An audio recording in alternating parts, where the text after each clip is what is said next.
하나님의 말씀 요한계시록 14장 6절, 7절, 9절, 10절에 있는 말씀을 제가 봉독하겠습니다.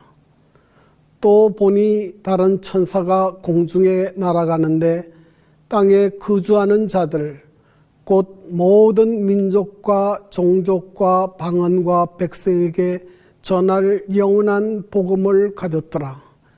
그가 큰 음성으로 이르되 하나님을 두려워하며 그에게 영광을 돌리라. 이는 그의 심판의 시간이 이르렀음이니 하늘과 땅과 바다와 물들의 근원을 만드신 이를 경배하라 하더라.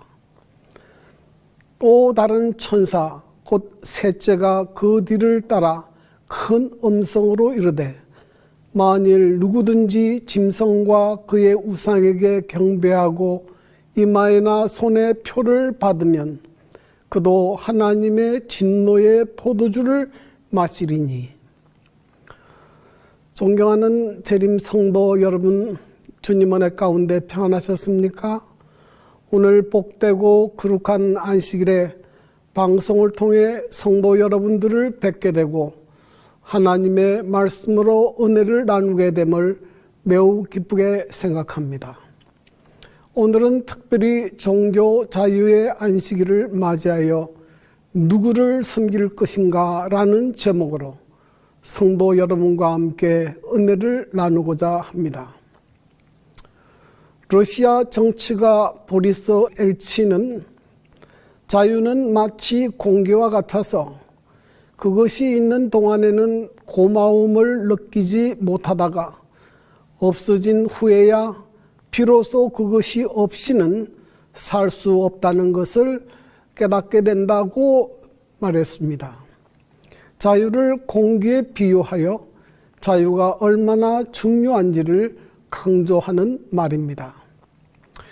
평상시 우리는 종교 자유의 중요성을 느끼지 못할 때가 많습니다. 그러나 종교의 자유가 없거나 종교의 자유가 제한되는 곳에 가게 되면 비로소 종교의 자유가 얼마나 중요한지 깨닫게 됩니다.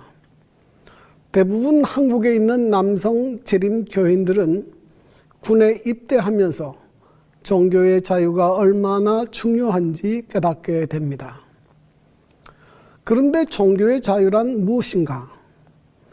종교의 자유란 어떤 종교를 믿을 수 있고 변경할 수 있고 믿지 않을 수 있는 자유를 의미합니다. 혹 여러 종류의 종교 중에 자신이 좋아하는 종교를 선택할 수 있고 믿을 수 있는 권리로서 하나님께서 인간에게 주신 고유한 권리입니다.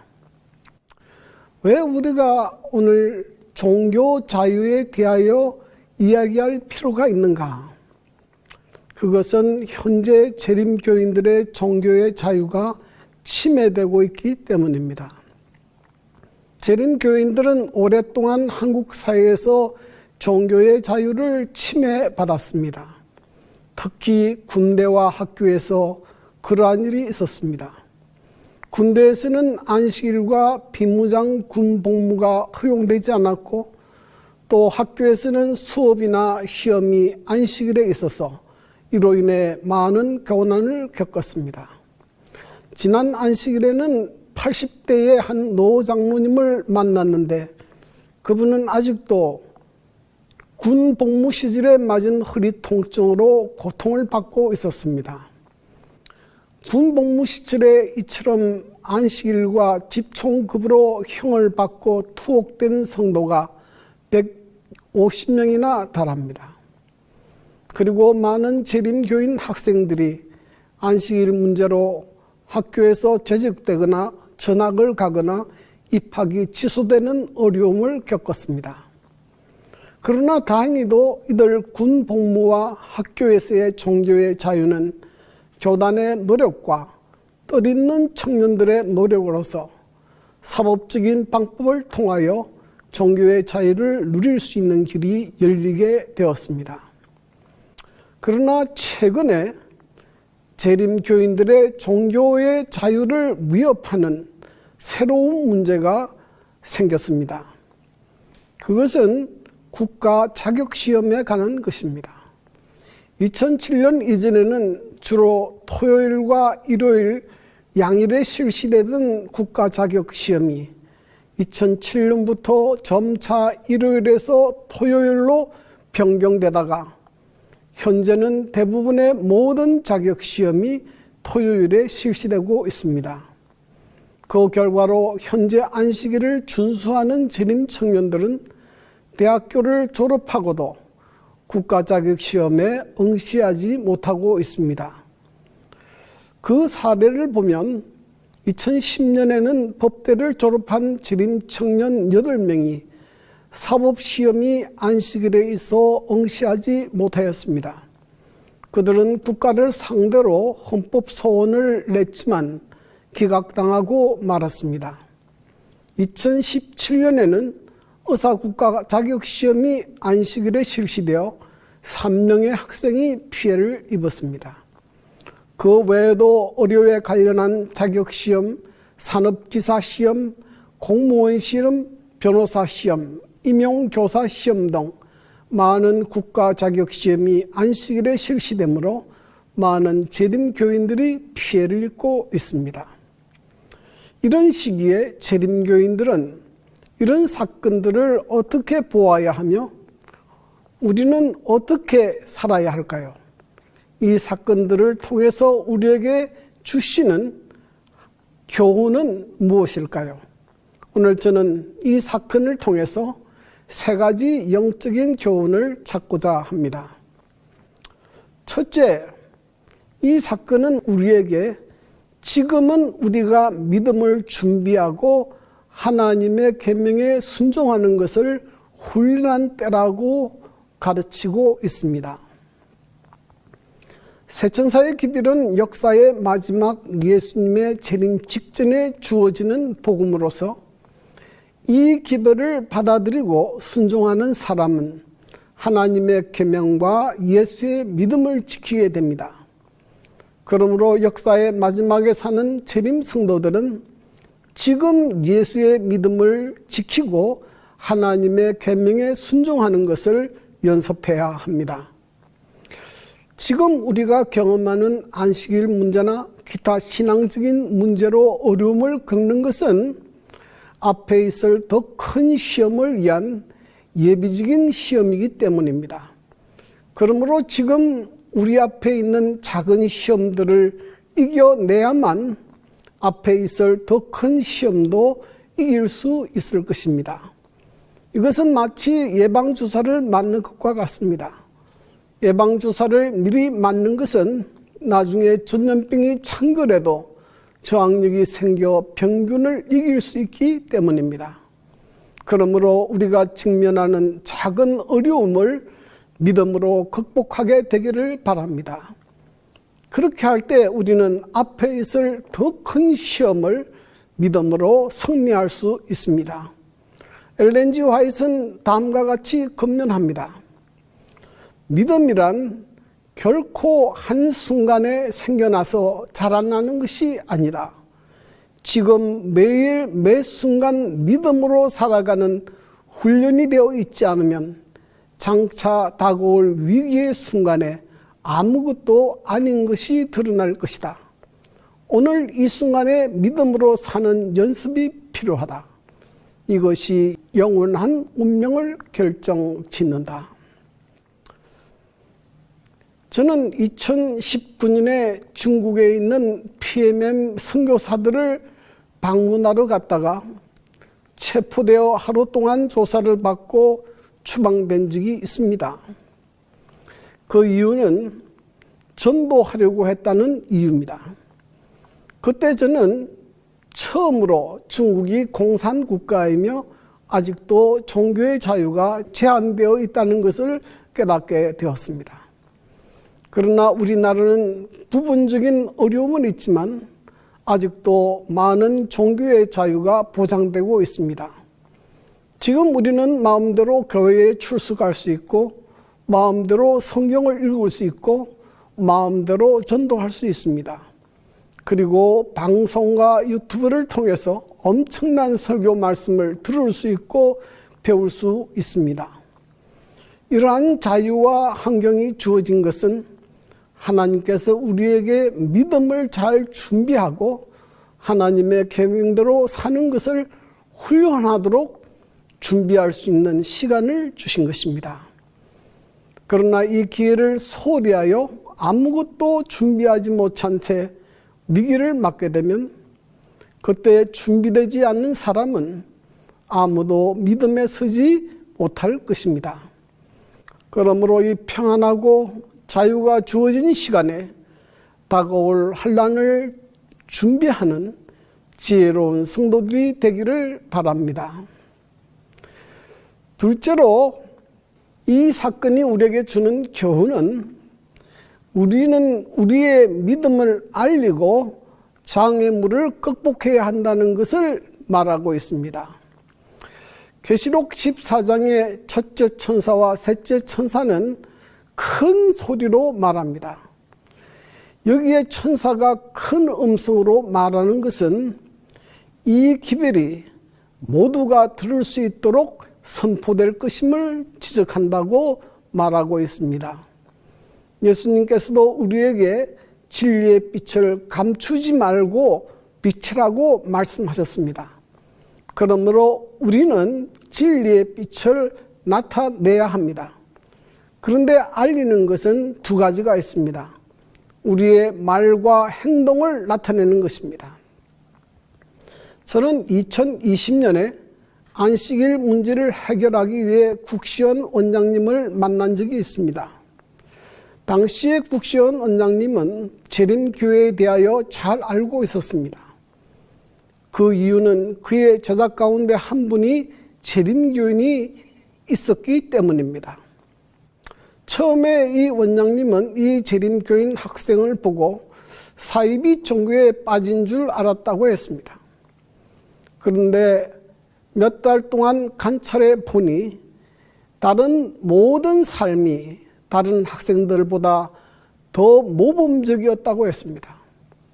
그런데 왜 매주 토요일에 결석하는가 알아보았더니 이 학생이 재림교인이고 그들은 성경대로 안식일을 준수하고 있다는 것을 알게 됐습니다. 사실 이 당시에 이 학생으로 인해서 서울대학교 의대에서는 교수님이나 학생 가운데 안식일 교회를 모르는 사람이 없었다고 합니다. 왜냐하면 이 학생을 통해 빛이 비추었기 때문입니다. 최근에 있었던 임이진 집사님이나 2019년에 있었던 한지만 군은 안식일 문제로 재판을 받았는데 이들을 통해서도 재림교인들은 무엇을 믿으며 그들이 왜 안식일을 준수하며 또 어떻게 안식일을 준수하는지 모든 사람에게 알리는 계기가 되었습니다. 그러므로 존경하는 성도 여러분, 우리는 우리가 사는 지역이나 직장에서 빛의 사명을 가지고 있다는 것을 잊어서는 안 될 것입니다. 그리고 또 하나 기억해야 할 일이 있습니다. 그것은 셋째 천사가 바라는 경고입니다.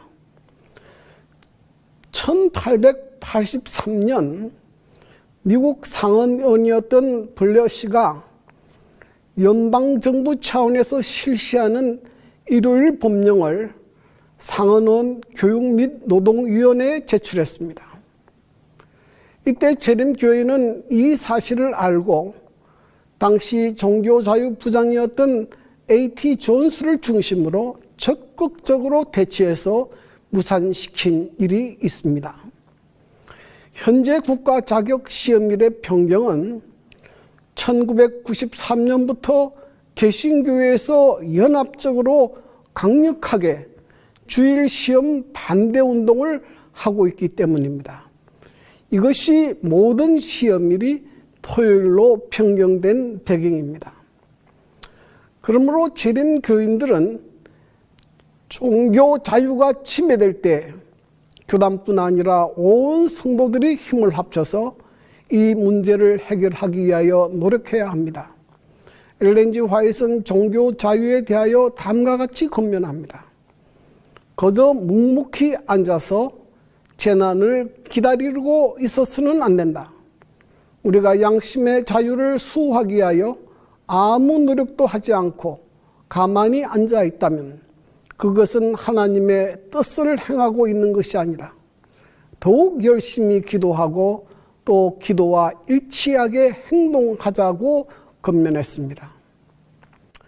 셋째로 이 사건이 우리에게 주는 교훈은 우리는 언제나 하나님 편에 서 있어야 한다는 사실을 깨닫게 합니다.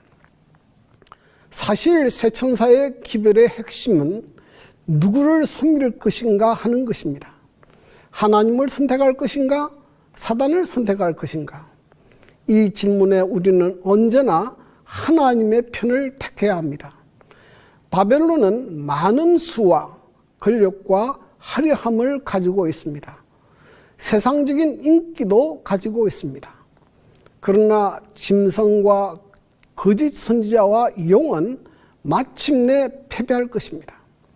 그러므로 현실적으로 아무리 어렵고 힘들지라도 언제나 하나님의 편을 선택해야 합니다. 하나님의 편을 선택한 사람만이 승리할 것이고 영생을 얻고 영광스러운 예수의 재림을 맞이할 수 있을 것입니다. 시편 46편 1절부터 3절은 하나님은 우리의 피난처시요 힘이시니 환난 중에 만날 큰 도움이시라. 그러므로 땅이 변하든지 산이 흔들려 바다 가운데 빠지든지 바닷물이 솟아나고 뛰놀든지 그것이 넘침으로 산이 흔들릴지라도 우리는 두려워하지 아니하리로다. 미국 남북전쟁 당시 전쟁이 치열하게 전개되고 누가 승리할 것인지를 알 수 없을 때 한 사람이 링컨 대통령에게 이런 말을 했다고 합니다. 각하, 우리는 하나님이 우리 북군의 편이 되셔서 북군이 승리할 수 있도록 날마다 눈물을 흘리며 기도하고 있습니다. 그러자 링컨 대통령은 이렇게 말했다고 합니다. 그렇게 기도하지 마십시오. 하나님께서 우리 편이 되게 해달라고 기도하지 말고 우리가 항상 하나님의 편에 서 있게 해달라고 기도하십시오. 존경하는 재림 성도 여러분, 평안한 시기에 믿음을 준비하고 하나님의 계명을 순종하기로 선택하고 훈련하십시오. 그리고 하나님께서 여러분에게 주신 진리의 빛을 숨기지 말고 우리의 말과 삶을 통해서 드러내십시오. 그리고 언제나 하나님의 편을 선택하십시오. 그러면 영광스러운 기쁨으로 재림을 맞이하게 될 것입니다. 자비로우신 하늘아버지시여, 성곽의 대장투가 치열하게 전개되므로 많은 재림 성도들이 시험과 어려움 가운데 직면하고 있습니다. 자비로우신 하늘아버지, 저희들에게 믿음을 주셔서 우리가 당하는 모든 시험을 믿음으로 승리할 수 있도록 은혜를 더하여 주옵소서. 하나님께서 이 거룩한 진리를 마지막 하나님의 남은 백성에게 맡기셨사오니 하나님께서 우리에게 맡기신 진리의 빛을 감추지 않게 하시고 우리의 말과 행동으로 나타낼 수 있도록 은혜를 베풀어 주옵소서. 바벨론의 화려한 겉모습에 현혹되지 않도록 도와주시고 우리의 삶이 언제나 하나님의 편에 서도록 주여 우리에게 은혜를 더하여 주시고 분별할 수 있는 지혜도 허락하여 주옵소서.